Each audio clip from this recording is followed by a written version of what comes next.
दिसंबर में पहला एग्ज़ाम हुआ था जिसमें हमें लाइन ग्राफ देखने को मिला। टास्क 2 आप देख सकते हो एग्री डिसएग्री देखने को मिला और रीडिंग का वन पैसेज भी हमें देखने को मिला इवनिंग स्लॉट में, जिसमें नियर अबाउट 14 क्वेश्चन थे जो स्टूडेंट्स ने कवर किए एंड आई होप उनका रिज़ल्ट भी बहुत अच्छा आएगा। नेक्स्ट की बात करते हैं, हमें प्रॉब्लम एंड सॉल्यूशन देखने को मिला 7 दिसंबर को, जिसमें एक डायग्राम आई थी।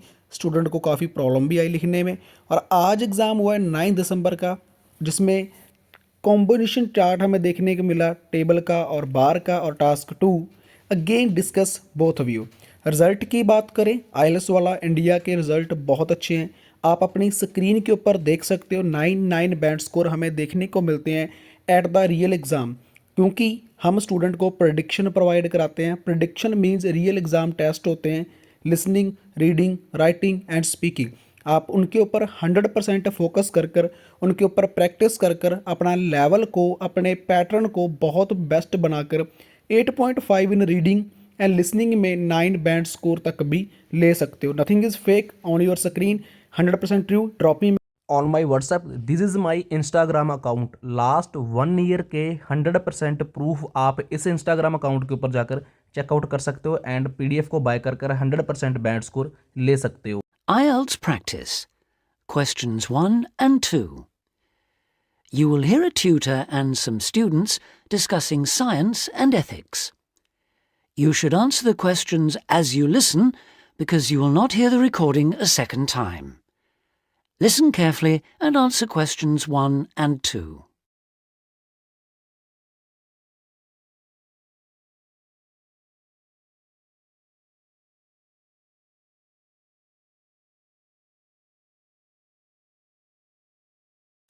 And answer questions 1 and 2. In the 19th century, scientific discoveries took a long time to produce any actual applications, and scientists might have had a case for giving little thought to the social or environmental impact of their work. That all changed in the 20th century, with the huge advances first in physics and then in biology. Science started to play a much more important role in our lives, and the relationship between scientists and society became much closer. Many scientists became increasingly concerned about the ethics of what they were doing, as they quickly saw the consequences. The benefits, such as vastly improved crop yields and the eradication of diseases like bubonic plague, but also terrible damage in the form of pollution and chemical weapons. Yes, but some scientists still claim even today that their only duty is to make public the findings of their research. They need to do that, of course, but I think the key points are that they ought to stop making any distinction between pure science and applied science, because in practical terms it no longer exists. And also they must accept full responsibility for the consequences of their work. Now listen and answer questions 3 to 10.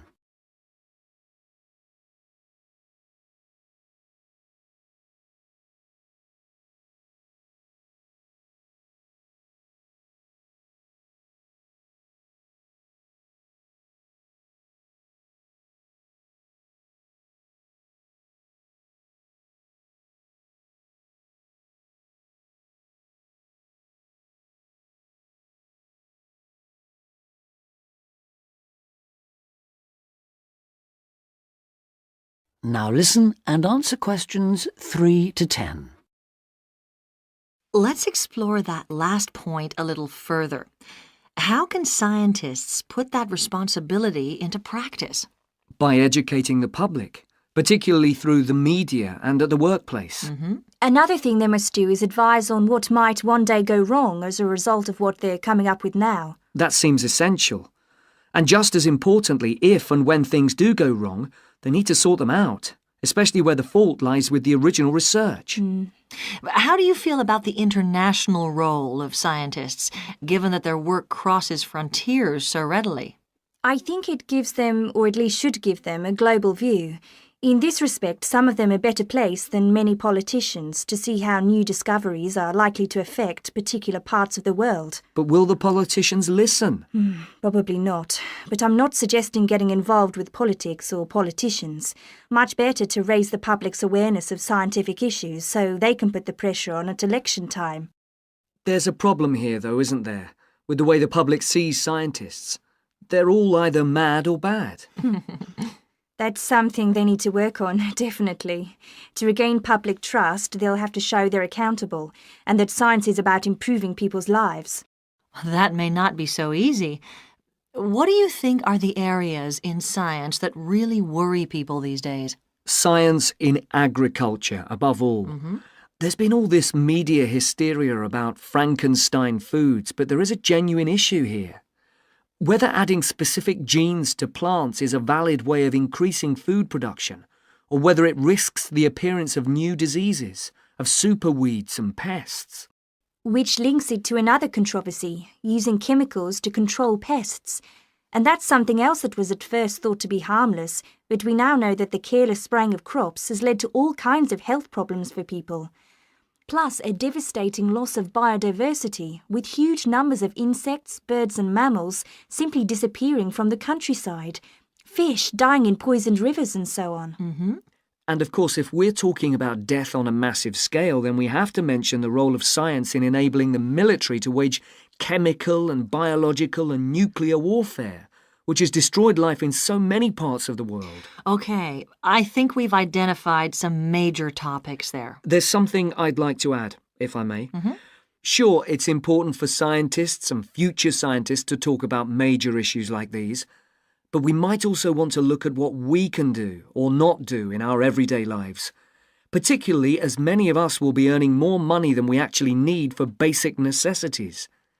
I'm thinking here of things like burning fossil fuels by driving everywhere. What do you think? Well, something that scientists seem to do rather too often is take planes to distant places, which is highly damaging environmentally. For instance, to attend conferences on subjects like the disappearing ozone layer. When nowadays they could probably stay at work and use a video conferencing link anyway. Which may in fact be an example of how progress in computer science can impact positively on the environment. But going back to harmful things, what else can be done? Again, on the air transport theme, there are the huge distances a lot of consumer goods travel before they actually reach the shops in this country. This seems another extreme waste of energy, especially if much of what is being produced and carried is packaging. Perhaps it's worth shopping for more locally produced items.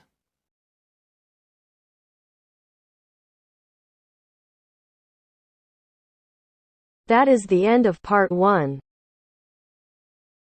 You now have half a minute to check your answers.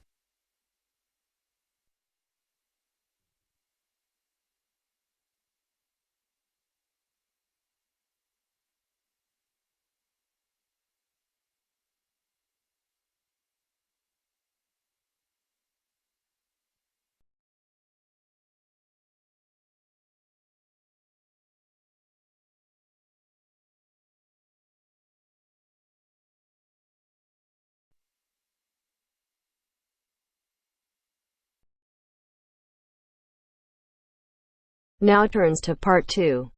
Part 2. You are going to hear an orientation talk.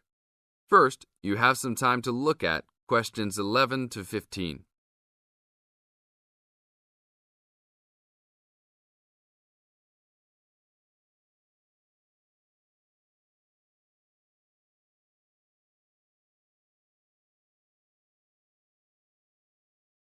Now listen to the tape and answer questions 11 to 15.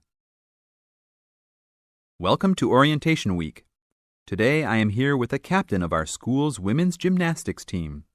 Her name is Elizabeth Rain, and she is a fourth-year student. I hope you can all see her as an example of a responsible student and athlete, a role model for everyone. Hi, Elizabeth. Thank you for stopping by our Orientation Week. Thank you for having me. Welcome to our university, everyone. If there are any of you thinking about joining our school's athletic program, I would strongly encourage you to do it. Being a part of the gymnastics team has been one of my best experiences during my time at this school. It has taught me so much about teamwork and friendship, and has even taught me how to improve my academics by prioritizing my time. I have some questions that I am sure the students will want to know the answers to as well. First of all, how did you find the time to do well in classes as well as train for gymnastics? Prioritizing is the key. You must be very organized.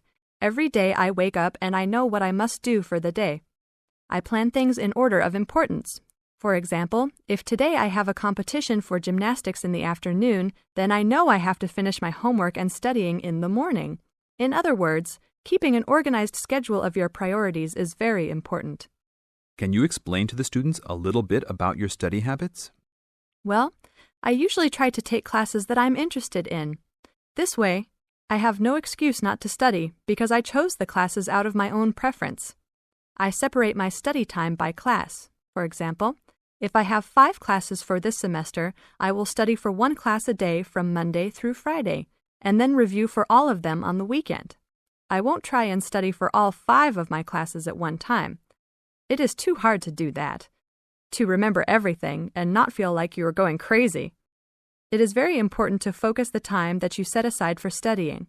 I do not study with the television on. I try to keep away from all distractions, because I find that I learn better that way. But of course, how each individual will study depends on each person. Now look at questions 16 to 20.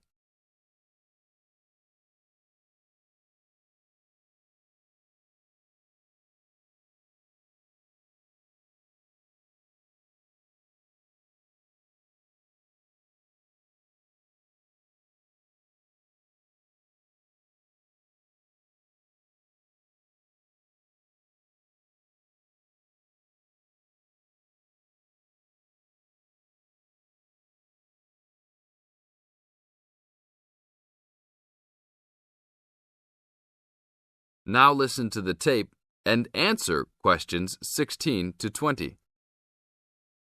That sounds like good advice. Let's talk a little bit about your gymnastics career. How long have you been doing this sport for, and what has been the best moment of your college participation? Well, I've been participating in gymnastics since I was a kid. My parents got me involved in the sport. The best moment. I would have to say that there is not one single instance that stands out in my mind as the best moment, but more of a whole experience.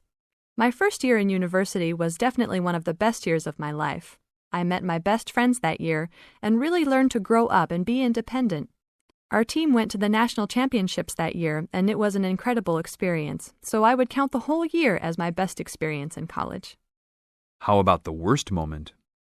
It is true everyone goes through bad experiences. My worst experience would have to be the fall of last year when I broke my wrist. I was unable to participate in sports for the remainder of the year and had to learn how to write with my left hand.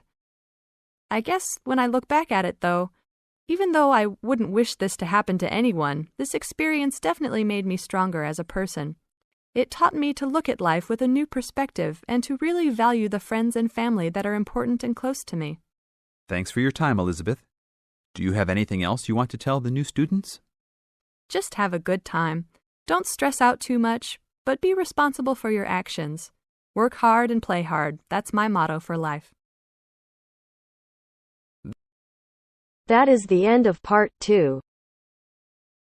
You now have half a minute to check your answers.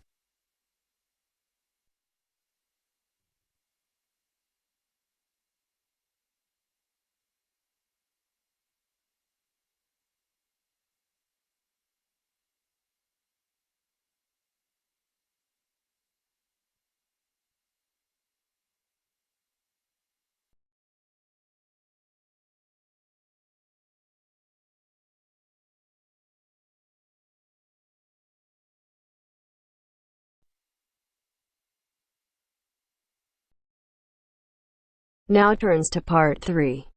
Part 3. You are going to hear a conversation on animal protection.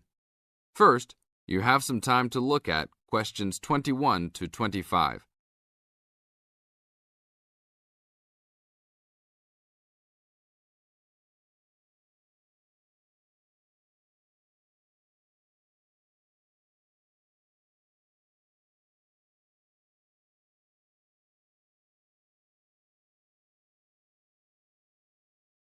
Now listen to the tape and answer the questions. Thanks for joining us today, Mike. How did Baja California become consideration for a Condor release? Our recovery plan for California condors requires us to re-establish the birds in as much as their former range as possible. Baja, being the southernmost recent range for the California condor, works well in that they were only recently lost from the area, mid-1930s, and considerable habitat still remains. It is very isolated with very few people in the area. The mountains are spectacular, ranging up to 10,000 feet, or 3,000 meters. Our selected release site is at nearly 8,000 feet, 2,400 meters. Mike, how many birds do you envision flying free in this area, Baja, in the future? We will be releasing 4 to 8 birds on a yearly basis and will reconsider the situation when we have 20 birds in the area. What age do the birds have to be before moving them? That's a good question. Typically, we move them at 8 months to 18 months old. Birds are ready to fledge, or leave, from the nest at 6 to 7 months of age. In our current release group in Baja, we have birds as old as 30 months. It will be interesting to see how they behave. I expect that they will want to range more than younger birds and make it challenging for us to keep up. Is there a maximum number of birds a certain area can support? Yes, it's called the carrying capacity for any area, for any species. In our case, our strategy to find that number is to saturate the environment to a level where we determine that the birds are showing difficulty either in finding food, behaviorally, or in survivorship. That level is greatly determined by the availability of food in the area and nesting possibilities.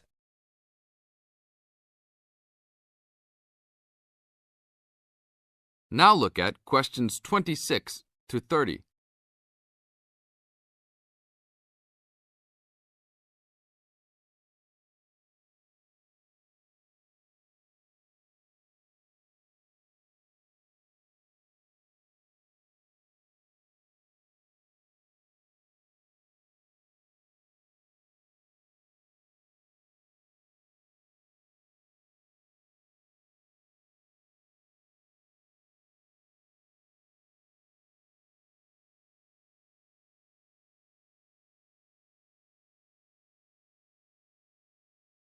As the talk continues, answer questions 26 to 30.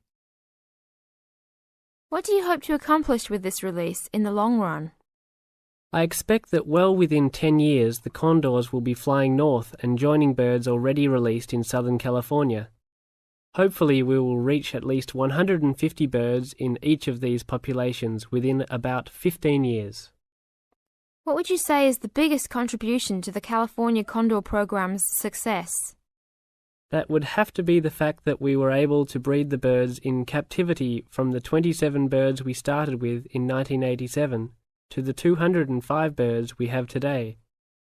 This is thanks to cooperation between the San Diego Wild Animal Park, the Los Angeles Zoo, and the World Center for Birds of Prey in Boise, Idaho. Are there any problems keeping track of and protecting your released animals outside of the US? Nope. We are using radio transmitters and will be using the new satellite and GPS transmitters as well. Which system is better? Using satellites. The advantages over radio telemetry are numerous. It makes it possible to keep up with the bird's flight without being led miles in a matter of minutes. It took the young condor only a week to migrate across the state, and with just radio telemetry, poor weather can keep a plane grounded, and not all roads are accessible to track them on ground. New technology will allow one to be able to track birds that are not accessible by plane. Also, it is a new way to gauge the effectiveness of reintroduction. How so? If a Condor transmitter works properly, researchers will get a location every 10 days for about 2 years. Do you see an end in sight for the need to breed condors in captivity? Yes, that would be great. But it will take a while for us to establish the 2 wild populations and make sure that they are sustainable. Part of our recovery is to maintain a captive flock of 150 birds in various zoos around the country as a safety net for the future.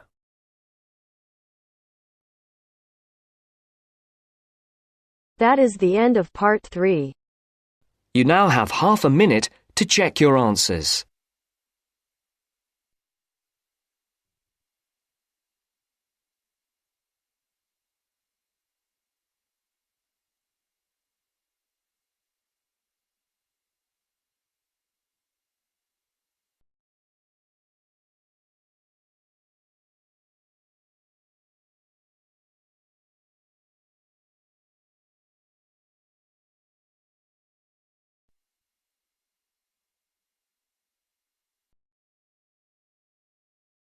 Now turns to part 4. Part 4. You will hear a tutor giving some business students instructions about a finance project. You now have 30 seconds to read questions 31 to 36.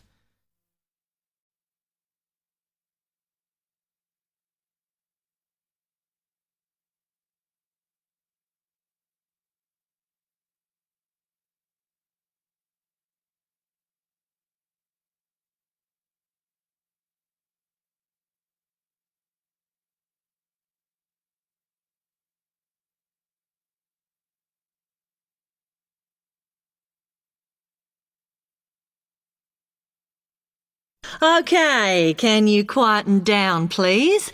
Now, today I'm going to talk to you about your assignment. We've been studying the effects of the exchange rate, so I'm going to give you a project to do on this. Right, can you make some notes while I'm talking? The first thing that I'd like you to do in order to prepare this is to select where you're interested in. I mean, which country, and therefore which currency you're going to be operating in. Okay, now the purpose of the project is to make money, and I'm hoping some of you will make a significant amount. So, I want you to suppose that you have £100 that you will have to invest purely in the rises and falls of the exchange system.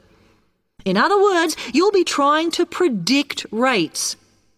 This is a project that you'll be doing together, but before you work together, you'll have to go off and research what you need to know about the economy of that country and how well it's doing or is expected to do in the near future. You could all make up a little information sheet with your notes on, clearly legible, because then I want you to get together, we can do that next week, and to go round and read about each other's countries. When you see how well or badly each country is doing, I want you to decide what your exchange rate is going to be against all the other currencies. After that is all sorted, what you're going to do is go round the other students and attempt to sell your money to the others.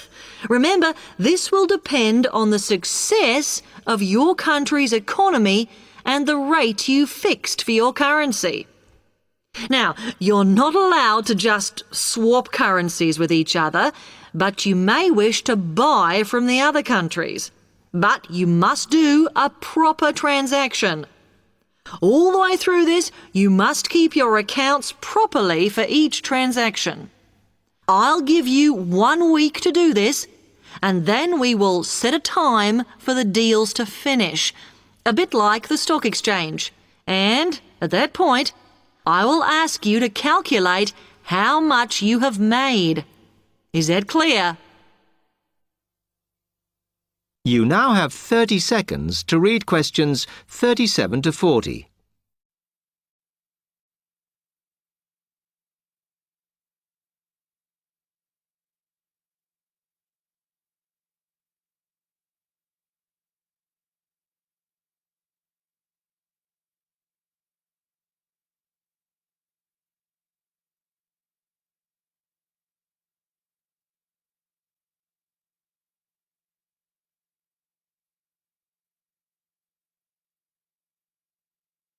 Okay, now before you begin that, there are a few things I want you to read up on to prepare.